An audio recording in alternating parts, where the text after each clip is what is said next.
সপ্তাহের বাকি দিনগুলো সবার জন্য থাকলেও আমি শুধু শুক্রবারটা আমি নিজের জন্যই রাখি। একদিন হচ্ছে নিজেকে সময় দেওয়া আমার কাছে মনে হয় বেশি ইম্পর্ট্যান্ট। হ্যালো এভরিওয়ান, আসসালামু আলাইকুম। রেডি হয়ে নিচ্ছি এই বোরখাটা পরে।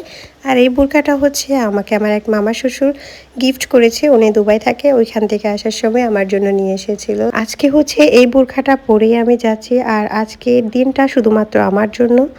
তবে আজকের দিনটা না, আজকের দিনে বিকেল থেকে হচ্ছে শুরু, মানে বৃহস্পতিবার বিকেলে হচ্ছে আমি বাবার বাড়িতে চলে যাই। প্রতি বৃহস্পতিবারে আমি চেষ্টা করি বাবার বাড়িতে চলে যাওয়ার জন্য, আর শুক্রবারটা নিজের মতো করে একটু কাটানোর জন্য।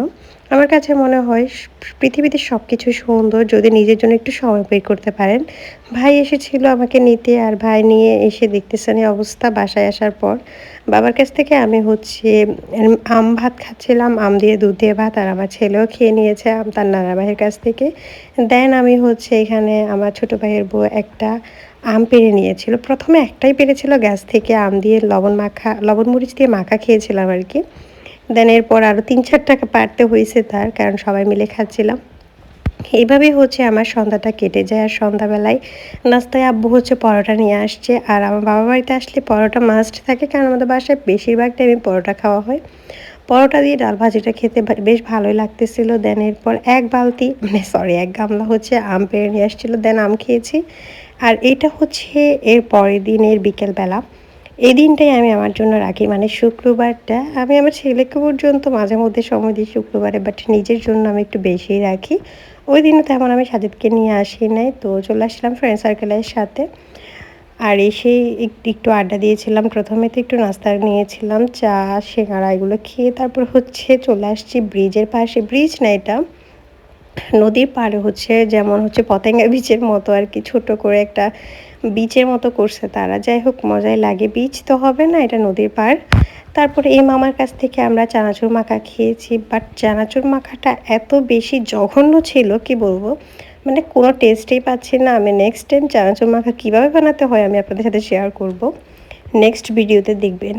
আমি হচ্ছে চানাচুর মাখা অন্তত মামাদের থেকেও ভালোই পারি আমার মনে হয়েছিল। যাই হোক, এই নদীর পাড়ে হচ্ছে এই পাথরগুলো বসানো হচ্ছিল নদী ভাঙন রোধে। আর আমার বন্ধুর অবস্থাটা দেখেছেন, সে চানাচুর সব ফেলে দিচ্ছিল এখান থেকে, কাঁচামরিচগুলো সরি। দেন আমার অবস্থা দেখুন, নতুন বোরখা পরে আসছি গাইস, কী অবস্থা দেখুন। আমি এই পাথরগুলোর উপর বসছিলাম।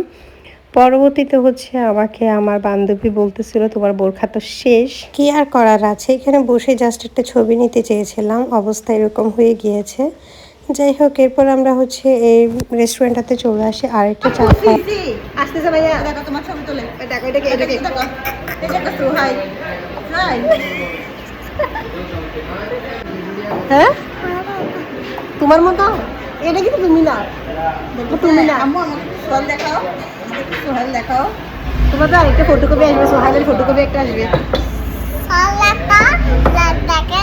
আচ্ছা, এই পিচিটা কি বলছে আপনারা বুঝছেন? আমি কিন্তু বুঝি না। চলে আসছে আমাদের জাতীয় খাবার চা পরোটা, মানে আমার পছন্দ চা পরোটা, আর আমার ফ্রেন্ডরাও মানে জেনে গিয়েছে আমার পছন্দ কি ইতিমধ্যে।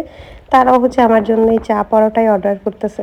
যাই হোক, খাওয়া দাওয়া শেষ করে আমি বাসায় চলে আসছি রাতের বেলা। আর এসে দেখতেছি আমাদের বাসায় অনেকগুলো মেহমান আসছে, দেন তাদের সাথে বসে খাওয়া দাওয়া করলাম। আর এই ছিল আজকের ভিডিও। সবাই ভালো থাকবেন, আল্লাহ হাফেজ।